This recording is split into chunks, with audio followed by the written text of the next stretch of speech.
송찬호입니다. 만나뵈서 반갑고요. 저도 이 칠곡에 처음 와봅니다.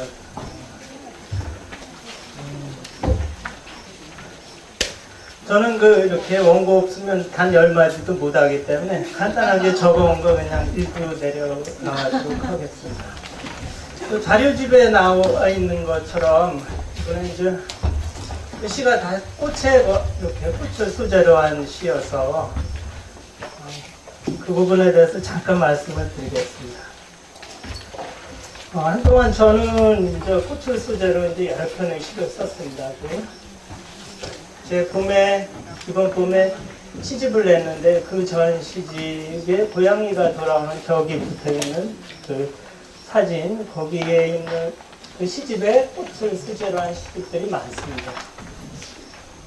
집 가까이서 흔히 볼 수 있는 꽃들인데요.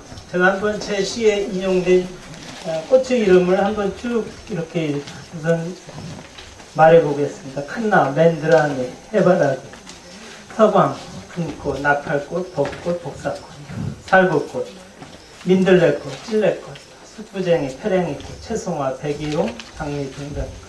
그러니까 웬만한 꽃들은 모두 한두 번씩 제 시에 한 번씩 불려 나왔습니다.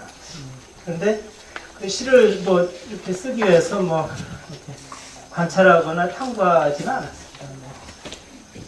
식물 도감이나 백과사전을 들춰보지도 않았고요.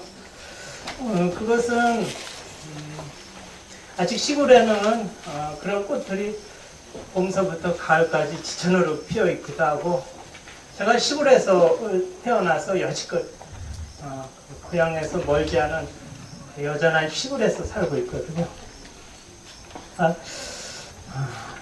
사실 꽃을 소재로 시를 쓰고자 한 것은 어떻게 보면 제 자신에 대한 택해 묵은 약속이기도 했습니다. 그러니까 어려서부터 시골에서 꽃밭이 많잖아요. 그 초가지, 돌단,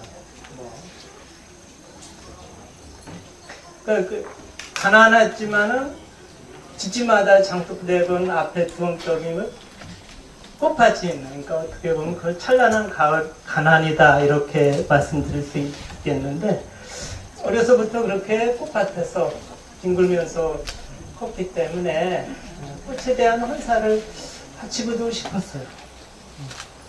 근데 꽃은 솔직히 새로운 소재는 아니거든요. 다만 이제 오래된 소재죠. 그러니까 이전까지 수많은 시와 노래로 불려졌다고 할 수가 있어요. 그렇기 때문에 거기에서 그들로부터 시로서 새로운 것을 발견하기는 쉽지가 않죠. 그러니까 이미 수많은 시가 그 꽃에 찾아가서 그 의미나 상징을 뒤져간 털어간 텅 빈 곳 같은 것기도 하고, 또 오래전에 뛰어난 시의 도둑들이 그 도굴해간 왕가의 무덤 같은 곳일 수도 있겠어요. 그러니까 그래서 저도 거기서 제가 그 꽃들을 바라보는 거 많지, 그 꽃들이 저한테 두껍게 다가오리라고 생각지는 않았습니다. 다만 거기로부터 그 오래된 어떤 모습을 볼 수 있지 않을까라는 생각을 했어요. 그러면 그 오래된 모습이 뭘까? 어떤 존재가 그들이 고유한 어떤 모습을 이 세상에 드러내기 위해서, 자신의 존재를 드러나기 위해서 이 세대에 끊임없이 말 걸어오는 어떤 태도나 방식, 이런 것을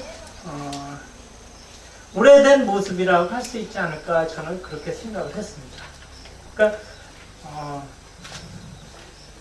이 나무는 이제 나무가 있고 그 푸른 녹색의 이렇게 초록이 우리한테 보이고, 저기 있는 그 분수대는 알루미늄으로 된 어떤 그런 금속성의 어떤 빛과 질감을 이렇게 보이기도 하고, 그런 것처럼 어떤 그러니까 어떤 대상은 시를 쓰고자 했을 때 그들이 어떤 희미하게 어떤 중얼거림, 어떤 기척, 뭐 이런 거를 보여주지 않나 라고 저는 생각을 합니다.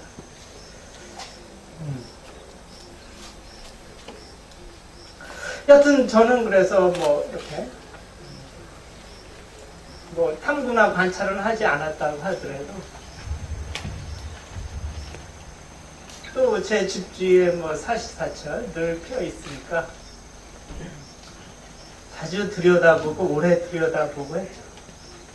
여기 보면 그들의 얘기를 듣고 그것을 시로 이렇게 썼다고 말씀드릴 수가 있겠습니다. 근데 솔직히 제 젊은 날 시적 관심은 다른 데가 있었고요.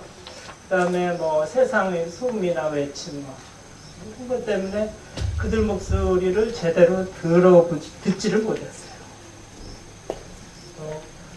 이제까지 뭐 저는 시집 5권밖에 못 냈고 어떤 별다른 시업의 성취도 없어서 어떻게 보면 좀 내시적인 욕망이나 이런 욕심 같은 것이 어느 정도 좀 가셔진 다음에 탈진된 후에야 비로소 그들 이야기를 그 이야기가 들렸고 제가 그런 것들을 그렇게 듣지 않았을까 이런 생각을 합니다.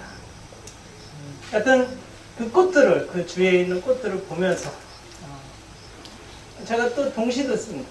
그래서 아직 제 가슴 속에 아직 여전히 자라지 않는 아이의 목소리로 까맣게 잊고 있었던 어떤 그 유년 시절의 얘기도 다시금 이렇게 그 꽃들을 통해서 듣기도 하고 또 그 젊었을 때 어떤 고통이나 방황 이런 거 어두운 그런 어떤 어색하게 말씀드린다면 어떤 채색 하나도 덮어두었던 이런 것들 다시 들춰보게 되고 특히 무엇보다도 자연과 문명에 대해서 자연과 문명의 상생 혹은 공존에 대해서 그리고 조금 더 나아가서 인류의 어떤 문명 넘어 더 영속하는 어떤 삶에 대해서 좀 꽃들을 그 사소한 이렇게 뭐 외국에서 수입해서 뭐 도로변에 동들여서 이렇게 가꾸고 하는 그런 꽃이 아니에요. 예전에 우리 시골에 오래전서부터 있었던 오래된 모습으로 있었던 그런 것들부터 제가 그런 이야기를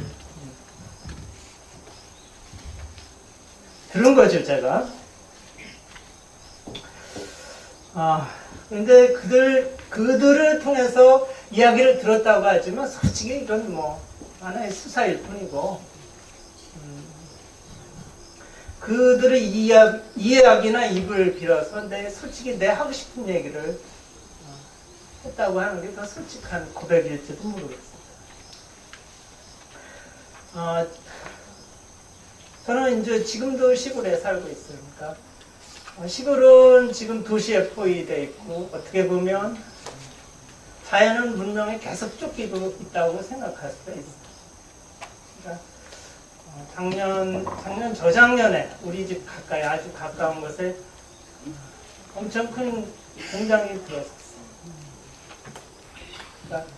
그러니까 신호등도 생기고 횡단보도도 생기고 그 공장 전력을 공급하기 위해서 거의 보통 전신주보다 큰 그런 고압 전신주들이 들을 지나서 쭉 일렬로 그 공장으로 이렇게 들어섰습니다.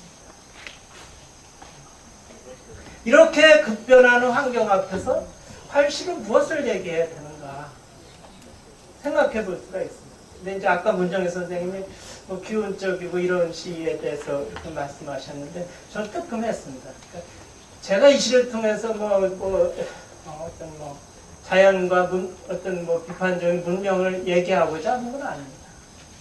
제 원래 시적 취향이나 스타일도 뭔가 자연을 기대해서 자연의 이야기나 이런 걸 통해서 뭔가 이렇게 좀 경험적이고 지적이고 아니면 가치가 있는 그런 것을 끌어내고자 하는 건 제 솔직히 시적 스타일과는 맞지가 않아요. 그러니까 어떤 대상으로부터 그들이 고요하게 자기 존재를 드러나기 위해서 어떤 시와 그 대상에 만나는 관점, 어떤 존재의 본질, 좀 이상한 말씀 같습니다. 제가 관심 갖고 있는 거는 그쪽입니다. 그 지점이거든요. 그러면서도 이 꽃들을 보면 존재의 이야기와는 또 별개로 별개의 이야기를 들을 수밖에 없었어요. 그러니까 내가 살고 있는 곳도 껍데기만 시골일 뿐 실제 생활 방식이나 의식은 도시나 그 주변부의 삶을 살고 있는 게 현실이다. 이 말은 맞아요. 그러니까 이제 제가 어떤 뭐 자리 주변에 있는 뭐 채송화나 뭐 찔레꽃 뭐 이런 것들을 이야기하는 것이 사소하거나 아니 사라지거나 잊혀지는 어떤 이름들에 대한 애도일 수도 있겠고 또 어떤 그 자연의 어떤 위기에 대한 경고로도 들어볼 수가 있지 않을까 이런 생각을 했습니다.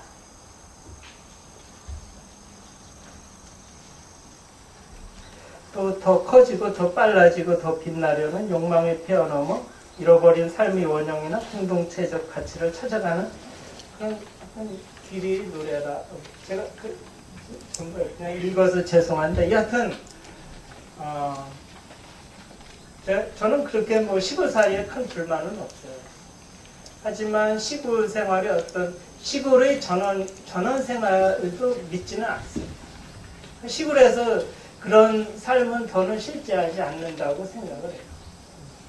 그러니까 거의 도시나 아니면 도시 주변부의 삶을 살고 있는 것이 현재의 시골의 실정이다. 제가 살고 있는 경험으로서 그렇게 생각을 하고 있습니다. 그래서 물론 아직 뭐 푸른 산과들이 있고 또 어떤 그 시 상상력으로는 아마 복원할 수 있는 자연이 있어서 아직까지는 행복하지 않는다라는 생각이 듭니다.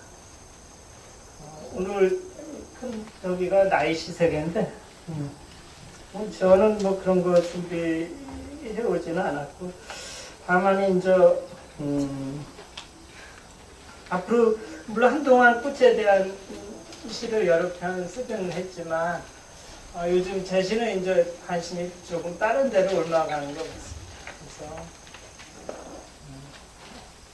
뭐 이런 물이나 불, 뭐 이런 공기, 빛, 소리 같은 어떤 부정형의 이미지를 어떻게 어떤 상상력으로 좀 이렇게 단단하게 될 수 있을까 이런 고민을 하고 있어요. 하지만 뭐 꽃이나 자연에 대해서 제가 관심이 떠난 건 아니고 인간의 희노애락을 표현하는 데 있어서 꽃처럼 매혹적인 소재가 또 있을까요? 여하튼 꽃이건 물이건 공기건 불이건 그것이 무엇을 노래하든 제가 지금 말씀드린 것들이 한결같이 시의 영원한 주제에 좀 가닿았으면 이런 생각을 합니다. 이상입니다.